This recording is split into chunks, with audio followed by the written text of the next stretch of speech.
Wow! What's up sa inyo mga tropa? So ngayon, for this day, is gagawa na naman ako ng isang napakasimpleng video para matulungan yung mga nahack na Facebook account. So, tutulungan ko lang yung mga taong nagre-recover ng kanilang Facebook account kasi nahack yung Facebook nila. So, bago ako magsimula, mag-i-intro muna ako.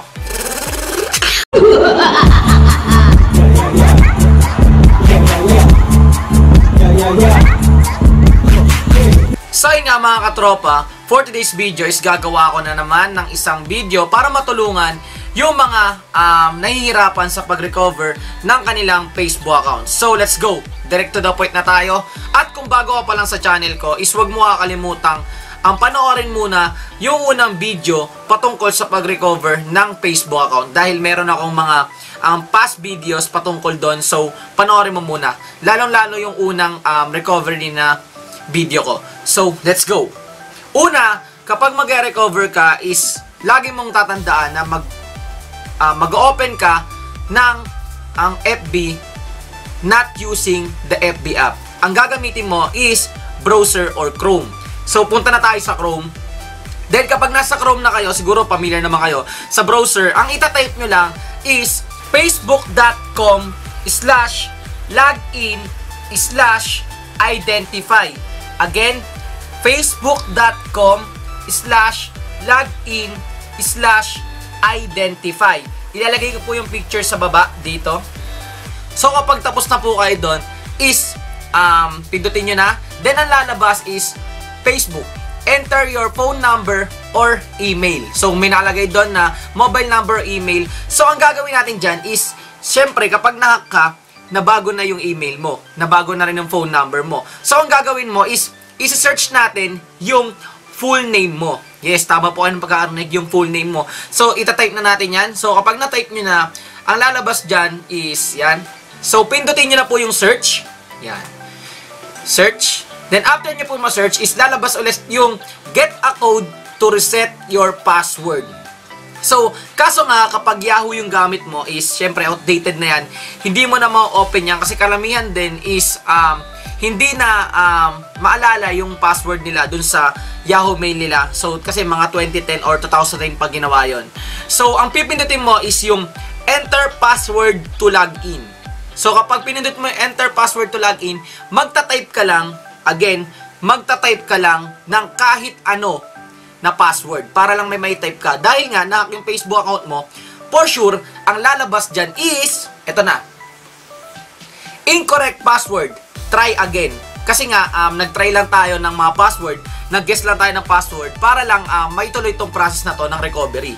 So, after naman nun, ang pipindutin mo is, forgot password.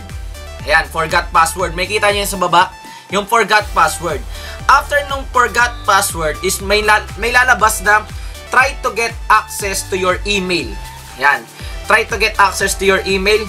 Before you can log into Facebook, we need to verify who you are. Kino-confirm na ni Facebook kung ikaw yon. Tapos ang pipindutin mo doon is it's either I cannot access to my email or try again. So ang pipindutin nyo po is I cannot access my email. So kasi nga hindi natin ma-access yung email nyo. So pipindutin natin yon. Then, mapupunta na kayo dito sa pinakamahalagang step at pinaka-importanteng step dito sa recovery process. Bakit ko po nasabi?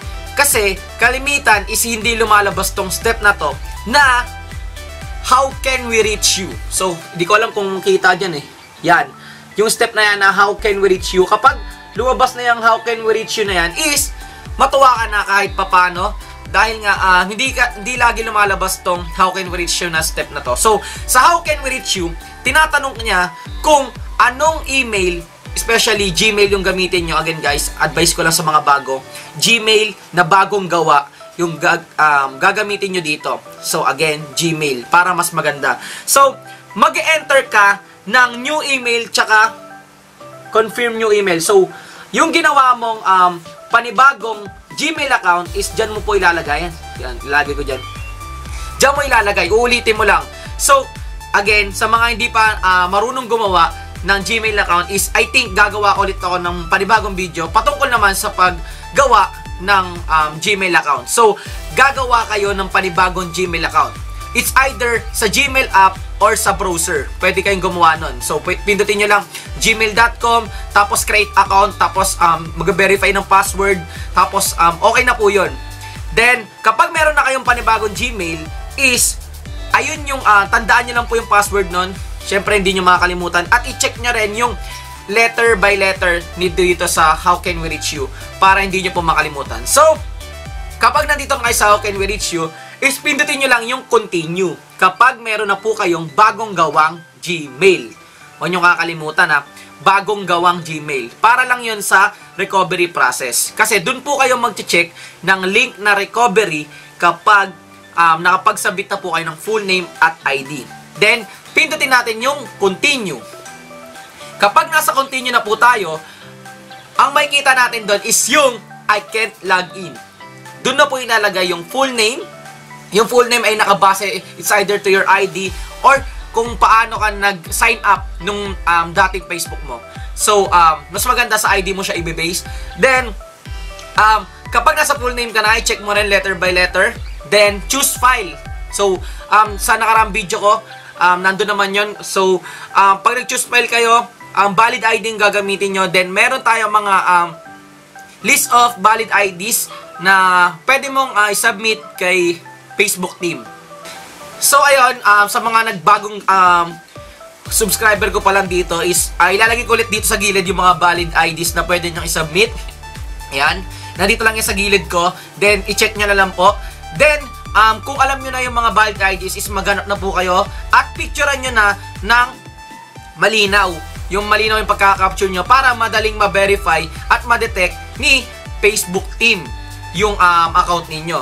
Doon, pagtapos naman nun na pagpasa ng ID is magtatanong na syempre kayo kung gaano nga ba katagal mag-recover ng Facebook account. Again and again and again, sasabihin ko po sa inyo, wala pong exact na araw, buwan, kung kailan at kailan mag-recover na si FB ng Facebook ninyo.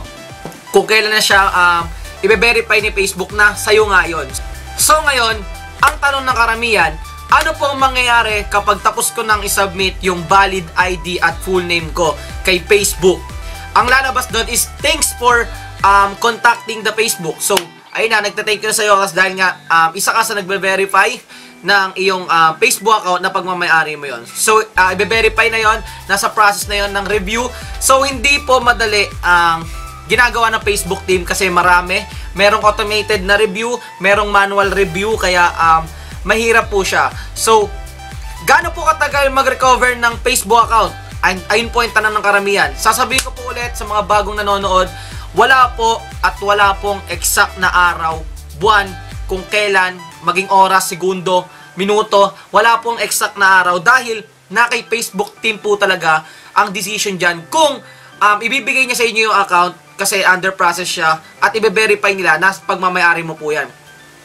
Isa pa pong tanong, paano ko po malalaman na na-recover ko na yung Facebook account ko? Again, pinagawa ko po kayo ng panibagong Gmail po kasi doon po kayo mag-check ng message ni Facebook. Anong message po yung marireceive ko mula kay Facebook? Ito po ay ang recovery link. Ipapakita ko rin yung po dito. Yan. Recovery link po siya na kung saan kapag pinindot nyo po, is mapupunta po kayo sa lagay ng panibagong password o pag-reset ng inyong bagong password. So, advice ko lang, kapag napindot nyo na yon, baguhin nyo na agad as soon as possible para hindi na ulit ma-hack. And secure nyo na. Tanggalin nyo na yung Yahoo Mail nyo at palit nyo na yung pinang-recover nyo. Pwede po yun. Nandun po yun sa isang video ko kung paano masisecured yung Facebook account ninyo para iwas hack na. So, panoorin nyo na lang rin po yun. Then, kapag napagbago na kayo ng password, i-make sure nyo na lahat ng details doon is tama. Sortihan na lang po yan. It's either kung nabago talaga yung Facebook details nyo or info nyo. Kasi meron doon mga hackers na wala na talaga yung mga images or photos nila, maging mga birthday, yung information, yung friends, iba-iba na. So, ayun po yung pinakamasaklap na mangyayari sa mga na-hack yung Facebook account. Pero kapag hindi pa nababago yung Facebook account mo, bless ka kasi swerte ka pa kasi hindi pa nababago ng hacker yon. So, again, walang specific na araw kung kailan at malalaman nyo yung recovery kapag nag-send na si Facebook ng recovery link. So, ayun, may mga nagtatanong patungkol dun sa code na hinihingi or authentication code kung tinatawag, hinihingi kapag magbabago ng panibagong password. So, kapag maglalagay yung panibagong password, kailangan mo ng 6 na code, 6 na number, na kung saan sinesend yun ni Facebook sa inyong cellphone number. So, kapag wala yun, hindi nyo mabubuksan pa rin yung recover nyo na account. So, ang gagawin lang doon is meron kayong pipil upan na kung saan after nyo mapil upan is maghihintay ulit kayo ng ilang araw or hindi ko pa rin alam kung ano yung exact, pero mga ilang araw para magkaroon kayo ng code at maibigay sa inyo yung Facebook account ninyo. So, ayun. Again guys, etong araw na to is, alam ko maulan.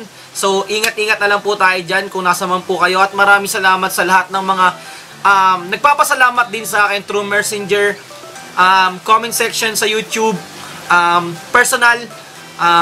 Okay lang po yon. Maraming salamat din po sa tiwalang binigay nyo sa akin. At again, maraming salamat po sa inyong lahat. At kung natulungan ko po kayo, wag po kayong maihiyang pindutin yung like button. Mag-comment na rin po kayo sa mga tanong ninyo. Lagi po ako sumasagot sa comment.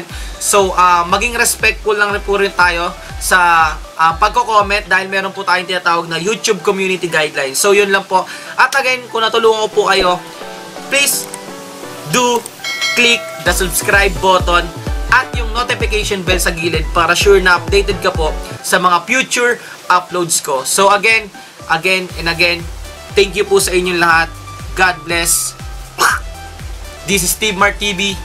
Peace out.